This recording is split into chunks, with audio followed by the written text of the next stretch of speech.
అసలు అక్షయ తృతీయ అంటే ఏంటి, ఈసారి ఏ రోజు వస్తుంది, ముహూర్తం ఏంటి, పూజా విధానం ఏంటి?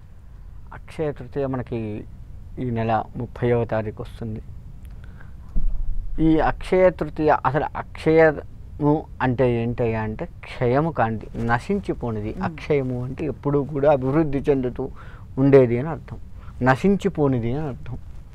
అక్షయ తృతీయ నాడు కనుక ఎవరైతే భగవత్ నామస్మరణ చేస్తూ, భగవద్ ధ్యానము చేస్తూ, అనుష్ఠానములు లాంటివి చేస్తూ, లేదు పారాయణాలు లాంటివి చేస్తూ, ఉపదేశం ఉంటే అనుష్ఠానాలు ఎక్కువ చేసుకుంటారు, గురుముఖంగా ఉపదేశం ఉన్నటువంటి వారు, లేదు ఏదైనా భగవత్ పారాయణం చేసుకుంటారు, దత్తాత్రేయ పారాయణము, సుందరాకాండ పారాయణము, ఇట్లా రామ పారాయణము, భగవద్గీత పారాయణము, ఏ పారాయణమైనా చేయవచ్చు, విష్ణు సహస్రనామ పారాయణము, ఇలా ఏ పారాయణం చేసినా కానీ భగవత్ అనుగ్రహం అక్షయ పాత్ర ఏ విధంగా అయితే నిండుగా ఉంటుందో, ఎంత తీసినా కానీ ఇంకా అది వస్తూ ఉంటుందో ఆ విధమైనటువంటి పుణ్యము, అంత గొప్ప గుణాలు, ఆ భగవద్గుణాలు మనలో చేకూరుతూ ఉంటాయి.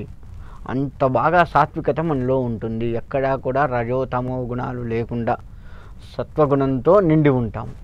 అది అక్షయ తృతీయ నాడు చేయవలసింది. అది ఎప్పుడు చేయాలి అంటే ప్రాతకాలాన్ని సూర్యోదయానికి ముందే లేచి మనము ఇల్లంతా శుభ్రపరచుకొని, మనం ఎక్కడైతే పూజ చేయాలి అనుకున్నామో ఆ ప్రదేశాన్ని గోమయంతో అలికి, మనం ఏ దేవుడు, ఉదాహరణకి దత్తాత్రేయ పారాయణం చేయాలి అనుకున్నాము, అక్కడ పీఠాన్ని ఏర్పరచుకొని దత్తాత్రేయ స్వామివారి ఫోటో పెట్టుకొని ఆ స్వామివారి దగ్గర దీపారాధన చేసుకొని బ్రాహ్మీ ముహూర్తంలో మొదలుపెట్టి చేసుకోవచ్చు.